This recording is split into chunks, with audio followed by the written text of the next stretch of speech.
Hi, this is Robert Scheer with another edition of Scheer Intelligence, where the intelligence comes from my guest, in this case, Professor Peter Phillips from Sonoma State College in the Department of Emeritus of Political Sociology at Sonoma State here in California. And he's written, first of all, he's wrote a very highly regarded book called Giants, the Global Power Elite. And now his new book is Titans of Capital. It's published by Seven Stories Press. And the subtitle is How Concentrated Wealth Threatens Humanity. And it is really a sobering and very important book because he's talking about basically 10 huge capital management companies that have collectively, I guess, a board of directors of 117 people he calls titans. And they basically run the world economy. And now, if that sounds fanciful or so forth, we live in a very odd world. We still pay homage to Adam Smith and the free market, but there's nothing free about the current economic market in the world. And the political direction and profit motives have gone wild, but in the main, it's concentrated. That's the key word. Adam Smith talked about an invisible hand in which no one would be able to game the market. These are people who do nothing but game the market. Is that a fair summary, Peter? And I'll let you take over. Well, that's pretty accurate. The top capital investment companies um, today, the top 10, control $50 trillion worth of investment capital. And that's Remind most, people what a trillion is. You do it in your book. well, a trillion's a thousand billions. Yeah. So And so they control 50,000 billions of dollars of money, and they decide where to invest it. And one of their biggest problems, they've got more money than they've got safe places to investment. So they max their investments in General Motors and all the big companies, Google and that. But then they still have excess capital. So they're constantly looking around the world for places to invest. And they want to be able to have, invest anywhere in the world with free flow of capital. So that's when we talk about, the important interests of the United States and the West, it's capital.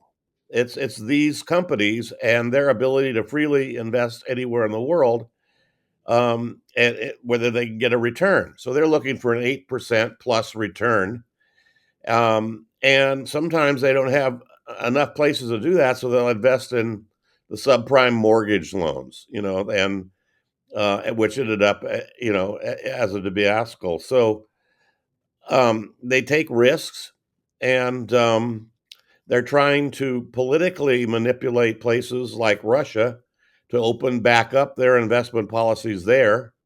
China challenges them, but only partially. China has about $5 trillion of extra investment capital, whereas the West has well over 100 trillion.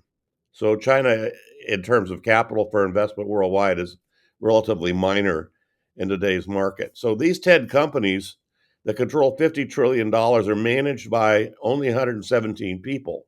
now, where do they get this money? Explain the It's whole thing. the money comes from the richest one half of 1% of the people in the world. So the So billionaires and the multimillionaires, there's about 40 million of them. They put their excess capital in these capital investment companies. So BlackRock, Vanguard, State Street, Fidelity, Morgan Stanley. In France, it's Amundi. In Germany, it's Allianz. It's UBS in Switzerland.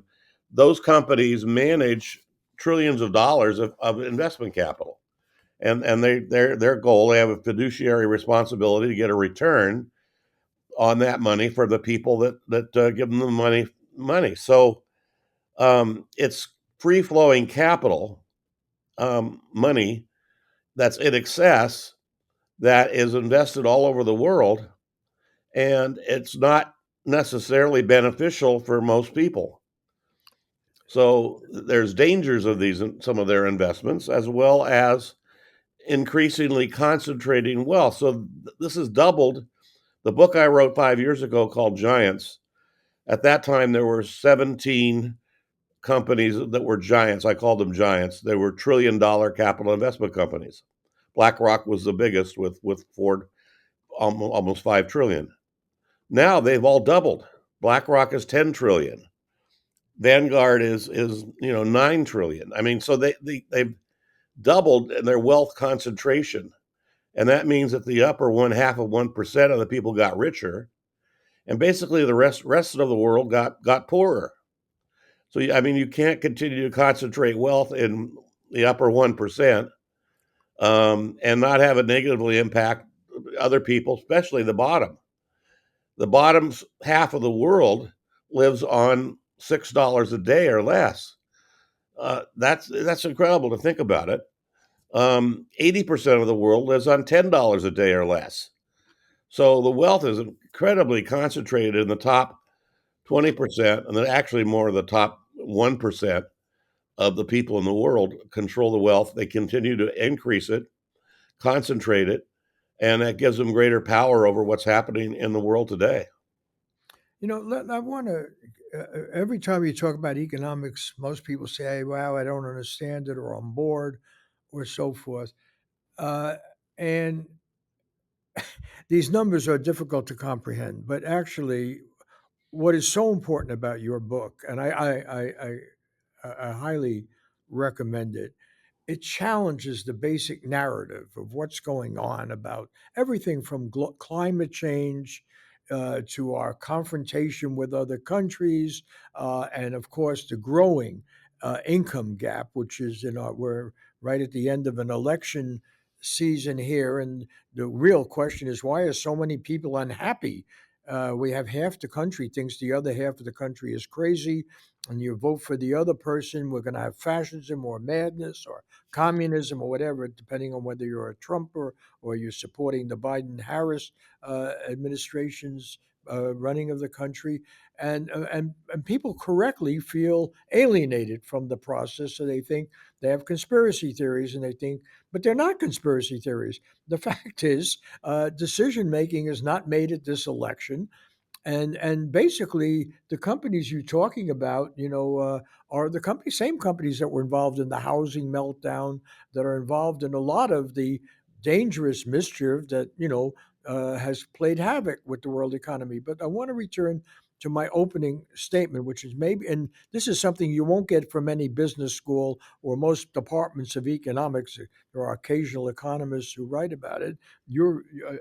We're in something called political sociology. I assume that also relates to somebody like C. Wright Mills, who told us about a power elite 6 decades ago, whatever it was. You're in that tradition, and what's so refreshing about your book is this has nothing to do with any original thinking about capitalism, which was, after all, a rebellion against certain cartels and control of trade. This has nothing to do with a free market, and so people can't. I want to unpack that. What is a company, BlackRock, for instance, or any of these companies? They get money from these super wealthy people, and they get to keep managing it and pay themselves a lot of money because they can deliver a minimum rate much bigger than the rest of us suckers when we put money in a bank savings account, right?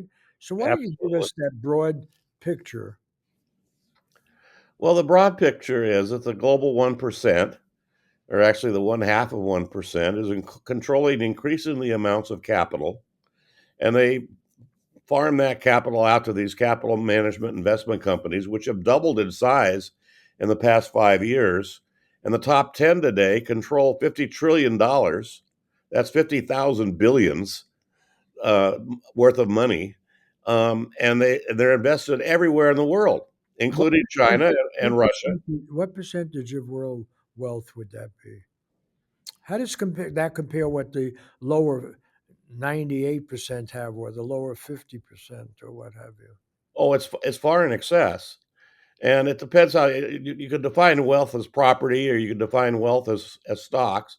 But when it comes to capital, when it comes to money, it's highly concentrated, and that's what we're seeing, is that this wealth is continuing to be concentrated, doubling in size in the past 5 years, so that the richest 0.5% of the people got incredibly richer in the last 5 years, and the rest of us have been in decline.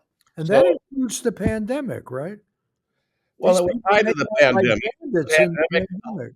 the pandemic allowed them to maximize their profit concentrations. So they grabbed 2/3 of the net worth of $42 trillion worth of money since 2020. They grabbed 2/3 of that, just concentrated. So, and the rest of us, it got spread around minor in the top 20% or so. But most people in the world are in decline. So when we talk about the political parties in this country and people having a harder time, they do.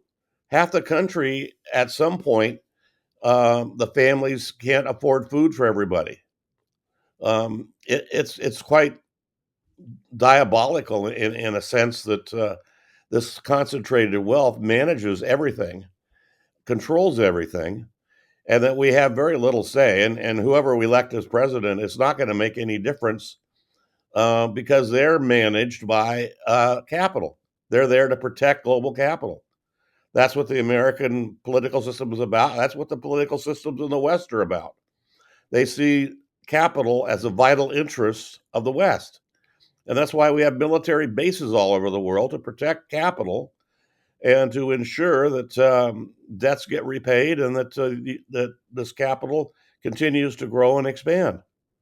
So we just had this BRIC meeting, which does include countries of different political system, but with the emphasis being on the ones that have been left out of the big capital feast of the West. So India and China that haven't agreed on very much. Including their border, although at the end of this last BRICS meeting, they agreed to try to not have any fights over their border. But actually, here you have two countries, India and China, that are responsible. I don't know the exact figure. What is it? What percentage of the world's population? It's very large. Do you A have that quarter at least. Yeah.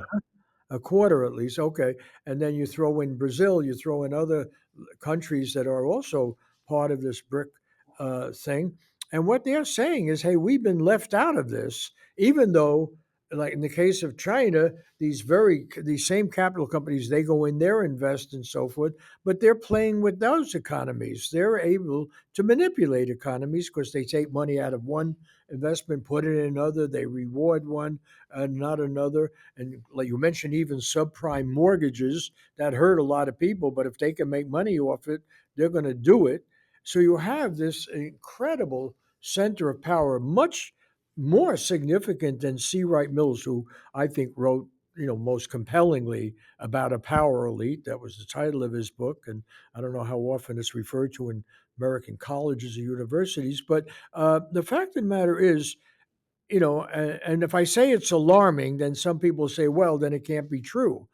It's alarming, and it is true, and it is documented, and this is a scholarly work, and we waste so much time arguing about where is the menace to freedom? Is it Trump or is it Harris? Is it this or is that? No, it's this control of power that mocks individual decision. We think that the West is for individual freedom. Has nothing to do with individual freedom, because you don't have the freedom if you can't keep your job, or you're not making decent money, or you're drowning in debt. What kind of freedom do you have? And these people have all the freedom. It's not just about money. Power ensures that they can control things. So why don't you give us, because you can go through the chapters of your book or what have you, because you make a compelling case. And by the way, the book came out last month. It's up to date.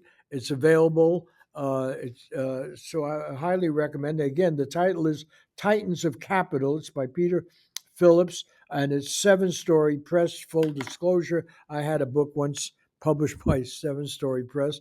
but I would say they were great press.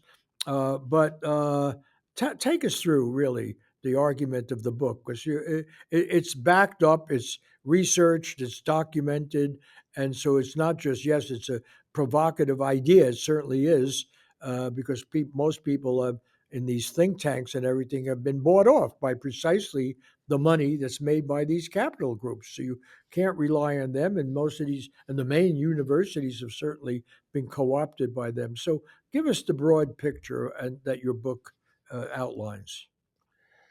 the the the broad picture is that global capital, the 1% that control global capital in the world, are rapidly concentrating their wealth, reaping the profits from major corporations around the world, and increasingly have more capital to invest and control.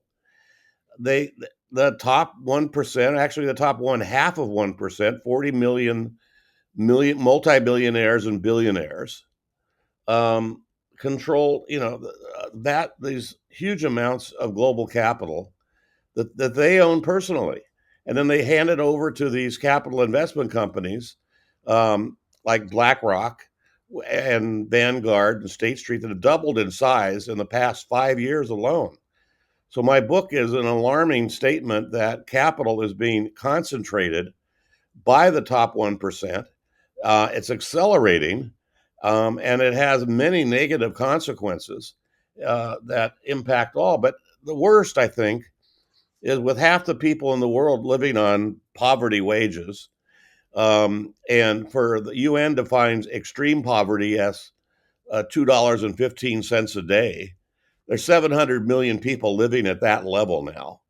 Give us For that a long, figure. No, I want that figure again. I just want to shove that before people, because you can have all the wonderful discussions about freedom, democracy. We're protecting people. Religion. After all, every single religion, major religion, condemns usury, condemns excessive profit. It was Jesus who threw the money changers out of the temple. So give us that statistic again. Remind us what has happened to well, all the people. extreme poverty for the United Nations is defined as $2.15 a day. That's extreme. You're barely living. And many of those people, 20,000 a day, die from malnutrition or easily curable diseases.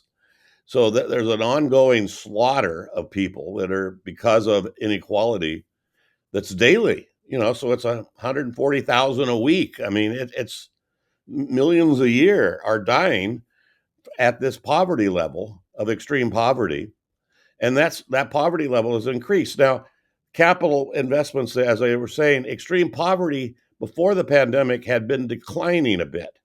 It had gone down a little bit, and they were saying, "Oh, look, it's trickling down. It's going to get better. All we have to do is keep growing," and that's simply not true. Extreme poverty has increased. The only place it didn't increase what has been in China. The Chinese have a philosophy as part of their government called Chao Chun, which simply means that all people can be either neither rich nor poor, but should be free from want and toil. So the Chinese government has eliminated extreme poverty in China, which eliminated the numbers. There were several hundred million people in extreme poverty in China. Now there's several hundred million people living at $5 a day, which is still pretty poor, but they're not in extreme poverty. Whereas in the West, extreme poverty has increased. So, there's still this great gap between the 1% and the rest of the world, that is accelerating, that is getting larger as they control more of the wealth of the world. So let's cut to this. People should understand. We're talking about Jeff Bezos. He owns the Washington Post, and now there are people critical. Oh, he wouldn't support a candidate. because he has to have influence with whoever wins. You have billionaires own, well, right here where I am in L.A. own the L.A. Times. But we're talking about people. Some people don't like Bezos. A lot of people don't like Elon Musk, who's certainly in this group. But we're talking about Bill Gates, who gets to set the agenda for what is charity and what are we doing to solve big problems. And everybody takes these people seriously. And so when they can control our elections, which they clearly do, I mean, clearly Kamala Harris was picked because she appealed to what they call the donor class. She was acceptable, and certainly Trump would not have won. They may get defeated now because the donor class, with the exception of Elon Musk or a few other people, may not like him as much. But the fact of the matter is, this political drama, and you're in political sociology, so you're the right person to put this question to. We're expected to really get very agitated about the political drama. But these folks act totally indifferent to this. I mean, sometimes they weigh in because they're a little bit worried that they might not fare as well with the other. But we're going through basically a charade of an election, and people are doing it in every country. Basically, they're not addressing the key question of how are most people going to be helped or hurt by what's going on. And what's going on makes a travesty, by the way, of the claim of every government, despite their ideology. China should be doing better if it's still run by a communist party than you describe. But here, when we talk about the free market and freedom in the West and so forth, basically, we're creating this worldwide problem. And one of the reasons we're hanging with China is they're trying to get a little bit better deal for their own people, right? So they're a threat now, right? That's what really the BRICS challenge is. A number of these countries, which includes, I think 14 more just wanted to sign up. It's quite a few countries now have a connection with it. It includes South Africa, which people were very concerned for years about freedom in South Africa, well, obviously legitimately when it was apartheid, but now South Africa's having trouble meeting the needs of its own people in post apartheid. You have Brazil, a very important economy. And so just take us through this. These people basically have decision making power over what happens, that indeed the president of the United States and the leader of China are curtailed by them. That's the reality here. We could talk about different political systems in the world, but these folks operate everywhere in the multinational economy, don't they? Absolutely, and they're constantly. I mean, they invest in the top 10 capital investment companies. They have over $100 billion invested in tobacco in the world. Now, tobacco kills 8 million people a year, and that's ongoing annually, and it's just a poison that's out there in the world. They pay for the manufacture of tobacco, so people who are addicted buy it. So in a way, it's a drug. Well, it is a drug that people are addicted to, and they continue to buy it, and it kills them. The same thing with alcohol. The Titans have $60 billion invested in the top alcohol producing companies in the world.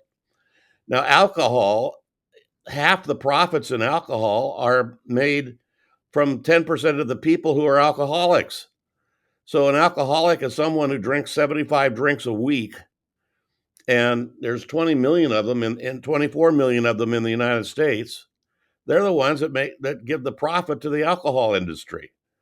And that goes to Titan coffers. They're the one they get returns on that.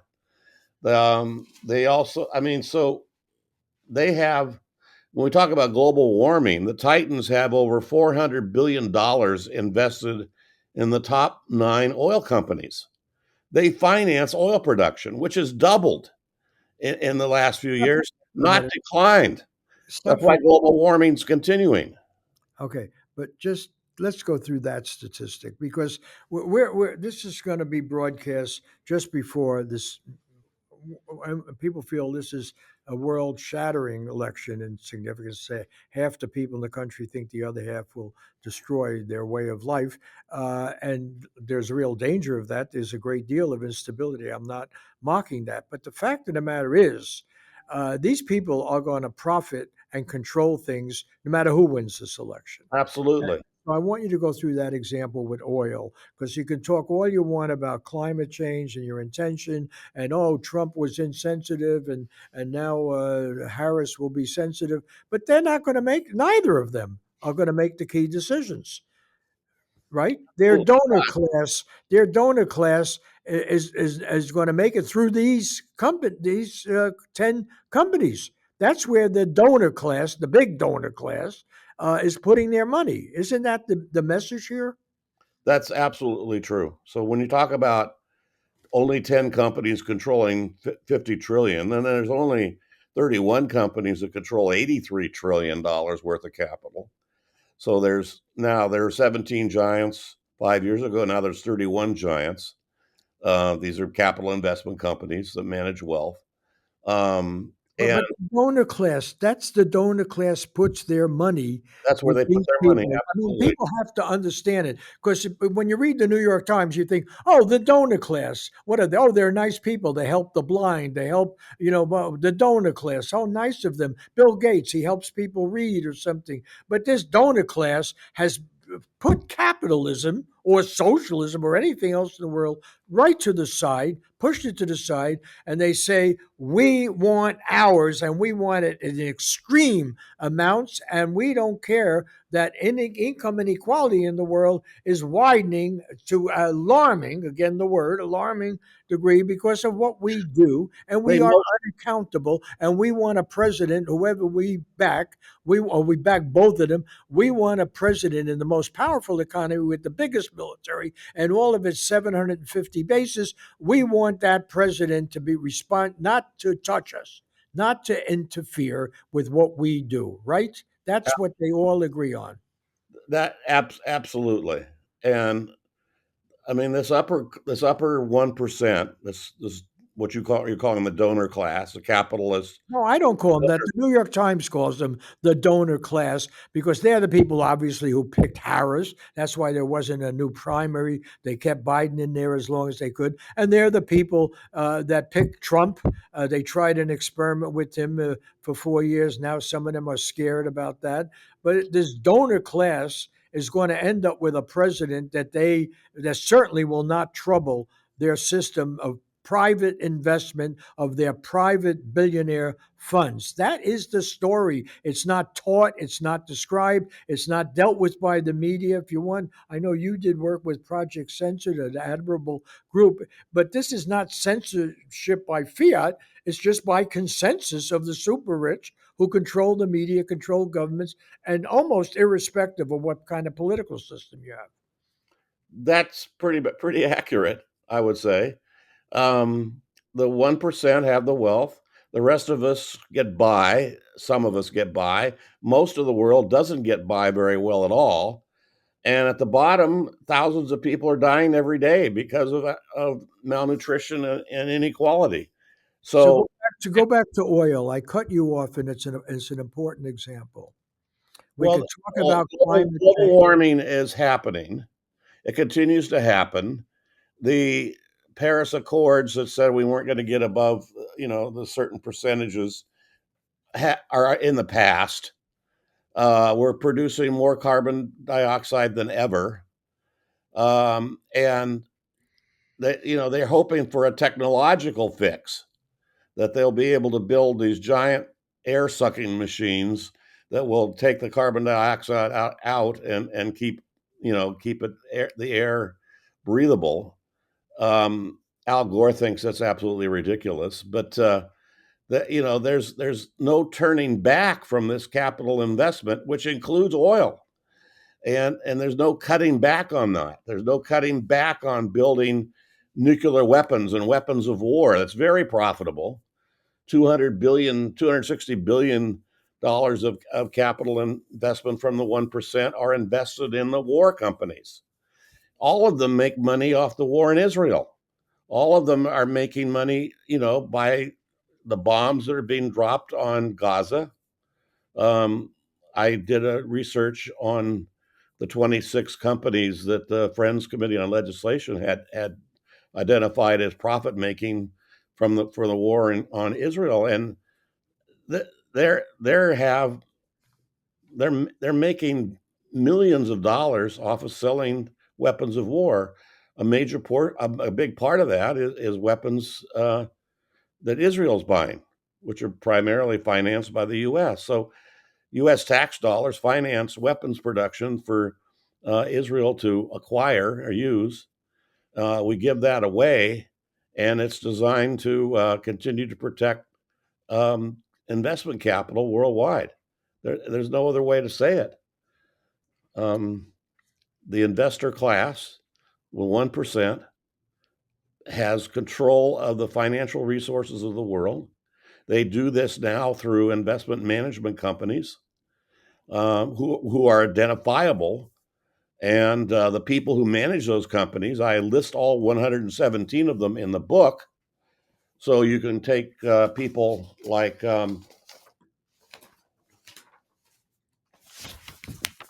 Go through the people. That's important. yeah, that's what These are familiar names.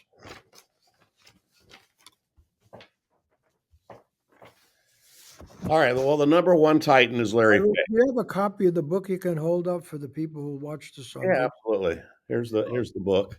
Yeah, Titans of Capital, right? How Right. concentrated wealth threatens humanity. And this is not kidding around. You will not solve the problems of climate change. You will not solve the problems of incredible income differences. I mean, I think of the obscenity. I mean, I'm sorry, I got upset about it last night because I was reading about the tariffs against EVs coming from China and Europe.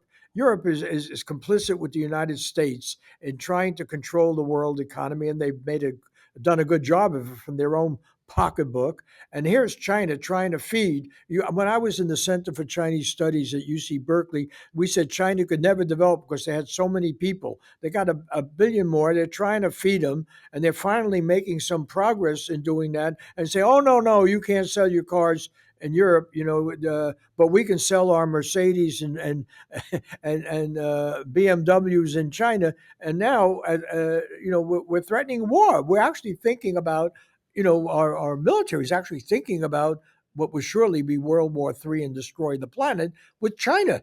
And why? Because they're threatening to build chips and get into high end, so they're not just making all the iPhones. They can actually make some of the profitable items for themselves instead of Cupertino, and that's worth going to war. There's a moral obscenity here, and that your book lays out that really it mocks any notion of democracy or agency on the part of ordinary people. It's a bizarre farce on the in the history of human experience.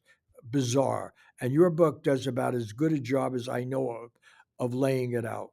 Well, thank you very much for that. It was very nice of you to say. I mean, China has a burgeoning middle class. They have 350 million households now, 1 billion people that make over 22, 3, $4,000 a year, which gives them, they can buy a house, they can have a car, they can go on a vacation. That China has their life expectancy is higher than the U.S. So the betterment for the people there has massively increased.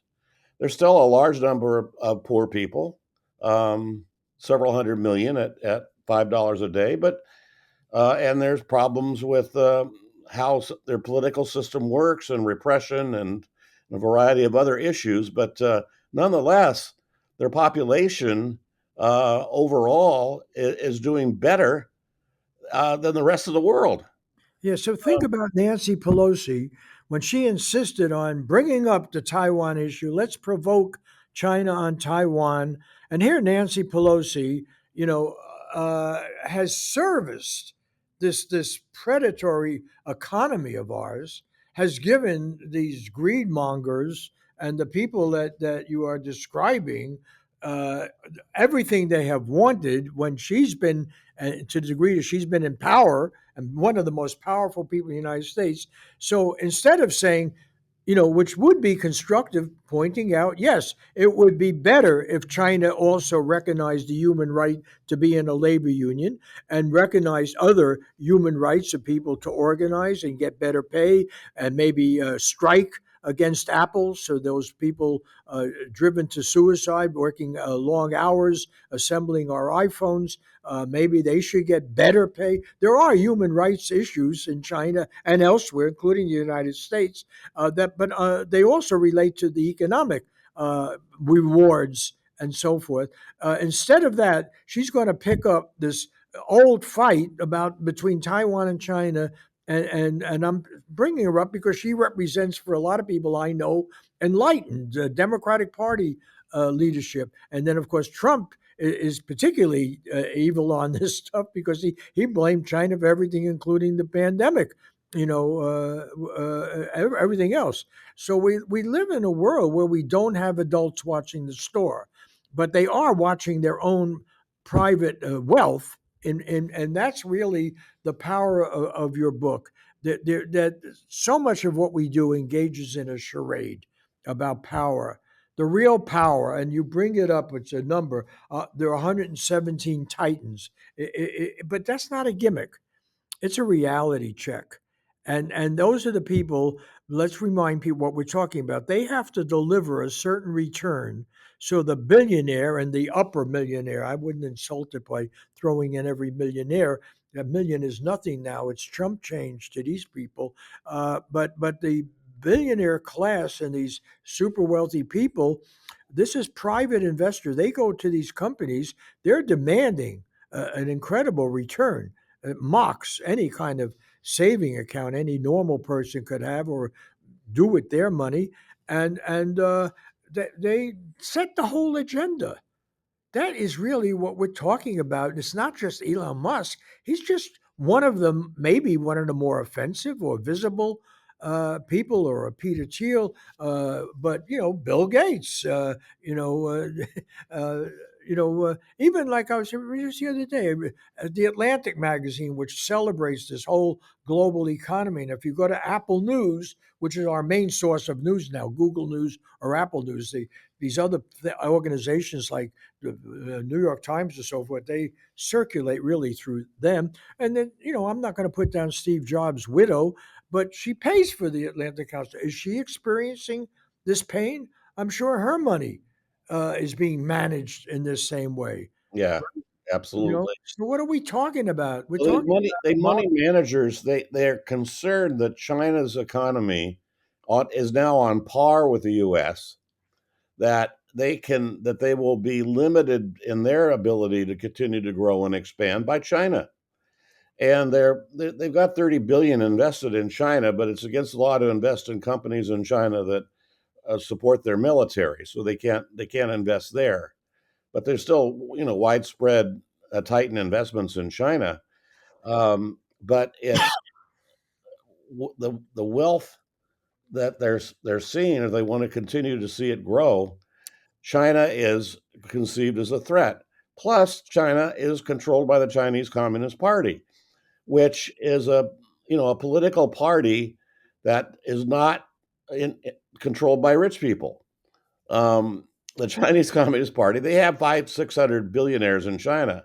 The difference with their billionaires is the billionaires have little to say about the Chinese government. Yeah, but it's not just China, because now they don't like Modi in India because he says, look, we got a lot of mouths to feed here in India, and you guys are giving us a raw deal. And they Right. don't Lulu, they didn't like it, his predecessor. He's on the left, his predecessor on the right. In Brazil, because Brazil, they say, look, Well, for that matter, yeah, exactly.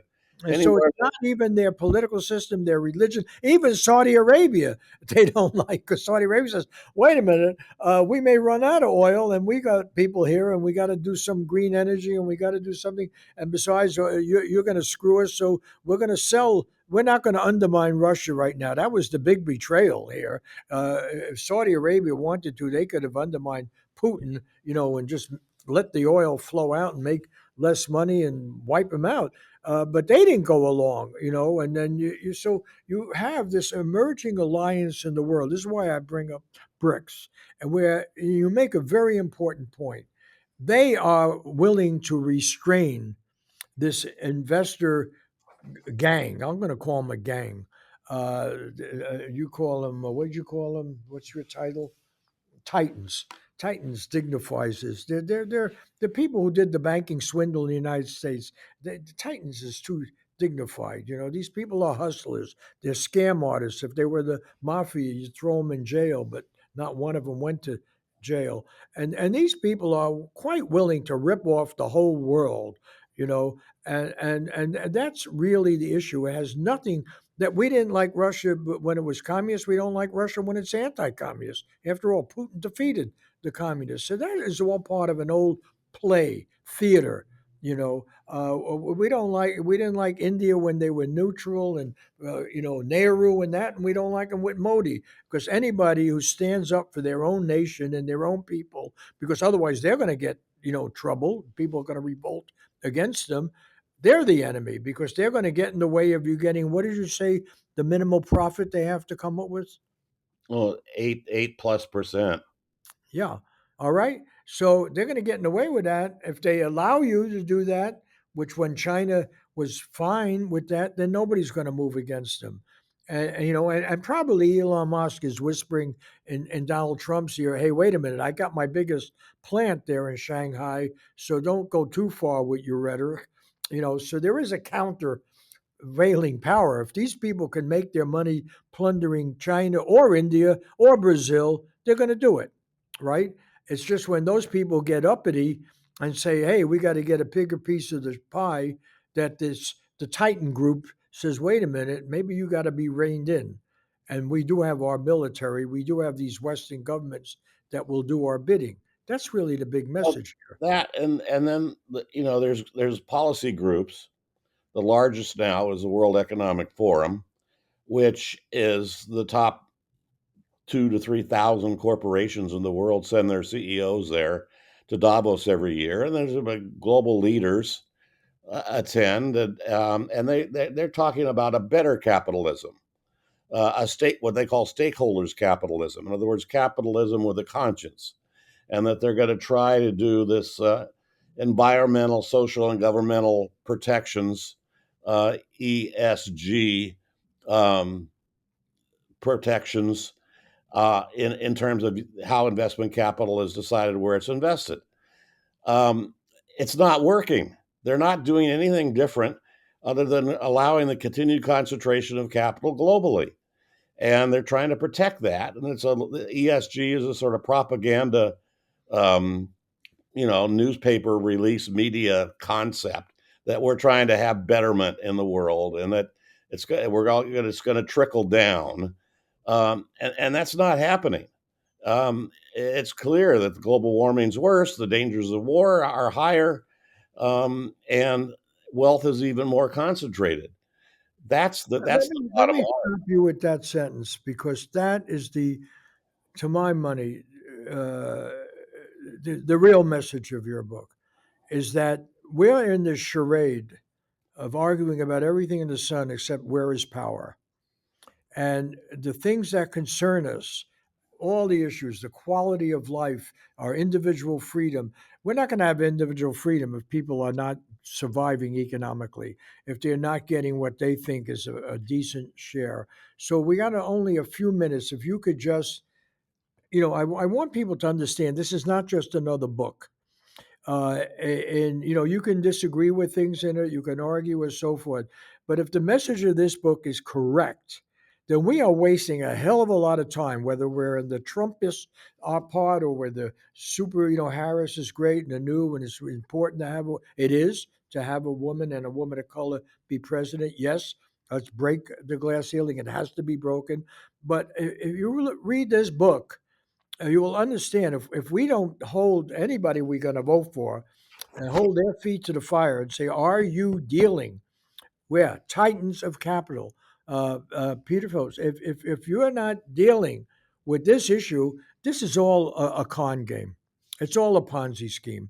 And this guy And I never even thought of it before, political sociology, but that is C. Wright Mills. You are doing what the great and not only C. Wright Mills, but all the great sociologists did is call our attention to what the economists want, with the exception of a few great ones, want to ignore, which is the social political implication of this game of economics. It's not econometrics, it's not mathematical formula, it's not algorithms, it's not that. It's who has power, how is it used, and who does the screwing, who gets screwed, what happens to the great mass of people, and you make it front and center. And you're not the only one. There have been some very good books that have come out on this issue of concentration, but this one really pushes it very far in connection to what ails us. I've taken longer than I promised,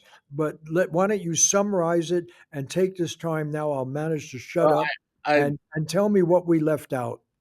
well, C. Wright Mills' the Power Elite was one of my first reads in college.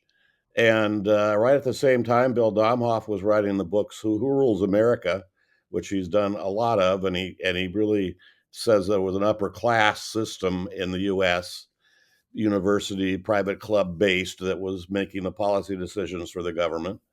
That was all accurate. Now, what's happened in the last 20, 30 years is globalization. That the financialization of the world and capital investment everywhere has opened up a new avenues for concentration of capital that's global. And so it's William I. Robinson at UC Santa Barbara has a number of books on global capital and the transnational capitalist class. So it's the same thing, only now it's global. So I'm writing how wealth is concentrated. This is a global issue. That's why there's a picture of the globe on the cover, and that's the difference between C. Wright Mills 60 years ago and today. It's the same powerful entities and people. Now it's just on a global scale. Well, that summarizes it, and I want to thank you for doing this because, and I forget, I'm blocking on the name, but it was a much celebrated book that talked about class and the concentration of power. I should give it a shout out, but I'm blocking on it. But you've mentioned a few good ones to start with. But again, hold up the cover. Titans of Capital. And I was in graduate school in economics, and I really spent a lot of my life studying this question.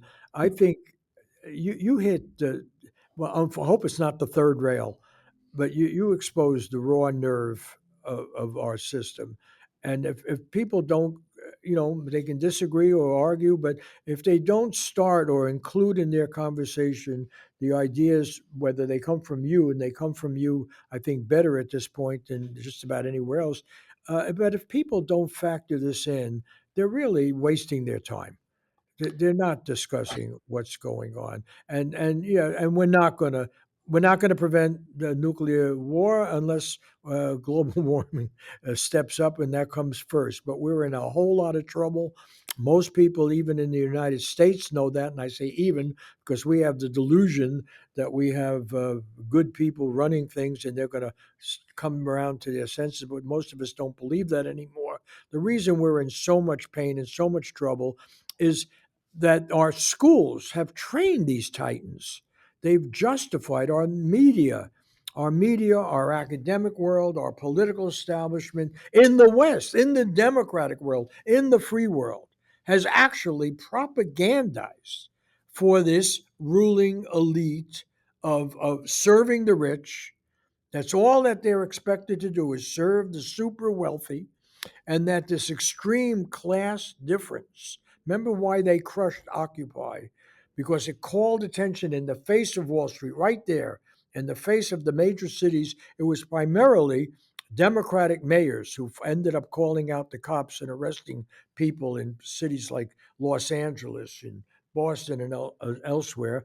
I think they had an independent candidate that maybe it was Giuliani or somebody in New York, but it was still a Democratic establishment that ran most of New York City, and they crushed this movement because it called attention from ordinary people saying we're hurting here in the center of finance, in the center of world capitalism. People were on Wall Street saying, we're hurting, you're ignoring us, you're hurting us.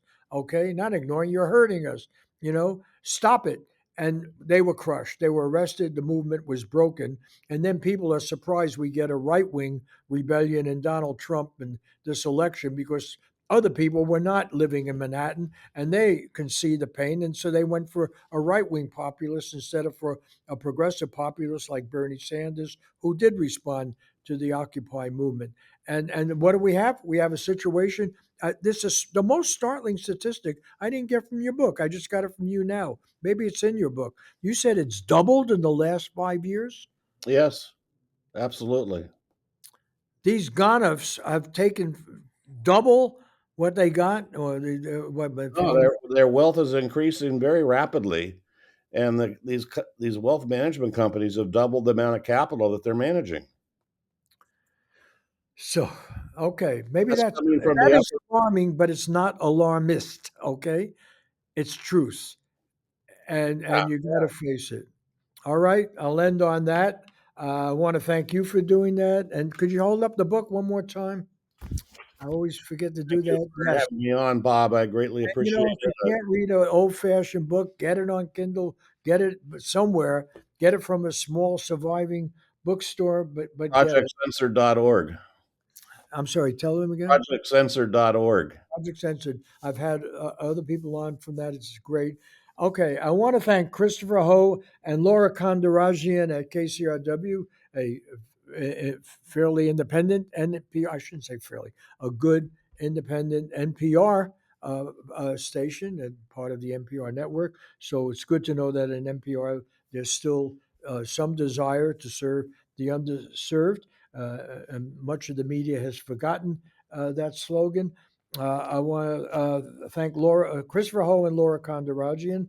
I want to thank Joshua Scheer, our executive producer, who once again insisted on doing your book. And not that I was resistant, but he kept pushing it. I want to thank Diego Ramos, who is the managing editor of Scheer Post and writes the intro for these, and Max Jones, who is the producer of the video that very much extends the reach of these shows. I want to thank the JKW Foundation in memory of Jean Stein, a public intellectual, a woman who came from a family that might have invested in these things, but nonetheless, she took her talent and her interest to be a pioneering writer and for supporting these shows. And I want to thank Integrity Media, a foundation that supplies uh, some money to people challenging the system and trying to do honest journalism. That's it for this edition of Scheer Intelligence. See you next week.